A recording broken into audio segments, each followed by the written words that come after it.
उत्तर प्रदेश में पड़ रही शिद्दत की गर्मी के दरमियान ऑल इंडिया मजलिस-ए-इत्तेहादुल मुस्लिमीन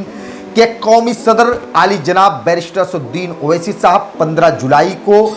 उत्तर प्रदेश के दौरे पर एक बार फिर सियासी पारे को चढ़ाने के लिए आ रहे हैं। वो 15 जुलाई को पश्चिमी उत्तर प्रदेश के गाजियाबाद, संभल और मुरादाबाद का दौरा करेंगे और जहां वो कार्यकर्ताओं से मुलाकात भी करेंगे। असदुद्दीन ओवैसी साहब के लगातार उत्तर प्रदेश के दौरे से जहां समाजवादी, बसपा, कांग्रेस के साथ साथ भारतीय जनता पार्टी की जो चुनावी रणनीति थी वो कहीं ना कहीं खासा असर पड़ रहा है। मुस्लिम वोट पर अपनी पकड़ रखने वाली समाजवादी पार्टी के हाथों से अब मुस्लिम वोट बिखरता चला जा रहा है। और खासकर समाजवादी पार्टी की बात की जाए तो 2014 लोकसभा चुनाव, 2017 उत्तर प्रदेश का विधानसभा चुनाव और 2019 के लोकसभा चुनाव में खास करके समाजवादी पार्टी का बेस वोट यादव समाज वो कहीं ना कहीं बिखरा हुआ नजर आया। कुछ ऐसे ही हालात बसपा के बेस वोट की थी कि दलित समाज भी कहीं ना कहीं भारतीय जनता पार्टी के जानिब मूव हो गया। वहीं ऑल इंडिया मजलिस-ए-इत्तेहादुल मुस्लिमीन का सुबसपा के साथ मजबूत गठबंधन के बाद कहीं ना कहीं भारतीय जनता पार्टी के वोटों पर भी इसका असर पड़ना लाजमी है। सुबसपा के राष्ट्रीय अध्यक्ष माननीय ओम प्रकाश राजभर जी की क़यादत में बनी भागीदारी संकल्प मोर्चा, इसमें ऑल इंडिया मजलिस-ए-इत्तेहादुल मुस्लिमीन के साथ 8 अन्य दलों का जो मजबूत गठबंधन है, यकीनन वो सारे गठबंधन के वोट कहीं ना कहीं भारतीय जनता पार्टी के मजबूत वोटर्स के तौर पर जाने जाते थे। और शायद यही वजह है आज भारतीय जनता पार्टी के अंदर ओवैसी साहब का खौफ साफ नजर आ रहा है कि अगर ओवैसी साहब भागीदारी संकल्प मोर्चा के मजबूत अलायंस के साथ उत्तर प्रदेश की विधानसभा में चुनाव लड़ते हैं तो जाहिर सी बात है राजभर समाज, कुशवाहा समाज, पटेल समाज जो कहीं ना कहीं भारतीय जनता पार्टी को वोट करता था वो भागीदारी संकल्प मोर्चा के बैनर पर जा गिरेगा, जिसका खासा नुकसान भारतीय जनता पार्टी को होगा। जिस रणनीति के साथ एमआईएम विधानसभा तैयारी की शुरुआत कर रही है, तो जहां इस वक्त उत्तर प्रदेश के विपक्ष में बैठी समाजवादी पार्टी, बहुजन समाज पार्टी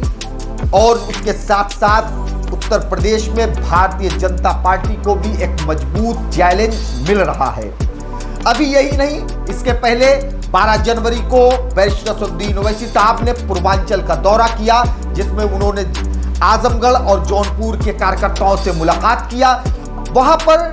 आम आवाम इस कदर सड़कों पर अपने नेता का एक दीदार करने के लिए, एक झलक पाने के लिए इतना बेताब थी कि लोगों ने अपनी दुकानों को बंद करके, अपने कारोबार को बंद करके, अपने काम को छोड़ करके वो सड़कों पर अपने लीडर का इंतजार करते रहे। तो जाहिर सी बात है कि चाहे वो समाजवादी पार्टी हो, चाहे बसपा हो, चाहे वो भारतीय जनता पार्टी हो, उसको कहीं ना कहीं ये लग रहा है कि जिस तरीके से मुस्लिम कम्युनिटी में अपने लीडर के लिए जज्बात है, मोहब्बत है और वो वोट बैंक में आने वाले 2022 के विधानसभा में तब्दील होगा, तो यकीनन इसका असर उत्तर प्रदेश में सभी दलों को पड़ेगा। मजलिस-ए-इत्तेहादुल मुस्लिमीन जिस तरीके से अपनी चुनावी बिसात को बिछा रही है, अभी एमआईएम ने पिछले 8 जुलाई को अपने पूर्वांचल कार्यालय का उद्घाटन किया, जिसमें खुद पार्टी के कौमी सदर आली जनाब बैरिस्टर असदुद्दीन ओवैसी साहब ने फीते को काट करके वहां के कार्यकर्ताओं को खिताब भी किया।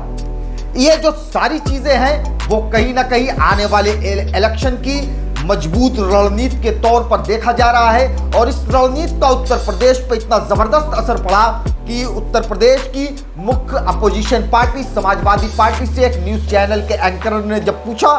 कि ओवैसी साहब के उत्तर प्रदेश के दौरे से क्या समाजवादी पार्टी को नुकसान होगा, तो समाजवादी पार्टी चीफ अखिलेश यादव जी ने कहा कि हम बीजेपी को हराने के लिए सभी छोटे दलों का सहयोग लेंगे। यकीनन इसके पहले के वक्त में ये समझ चुकी है कि आने वाले वक्त में अगर हमने इन तमाम पार्टियों से अगर पॉजिटिव रुख ना अख्तियार किया तो इसका खामियाजा आने वाले विधानसभा के चुनाव में हमको भुगतना पड़ेगा। और यही सच्चाई भी है, क्योंकि मुस्लिम वोटों को अपना ठेका समझने वाली समाजवादी पार्टी ने अब तक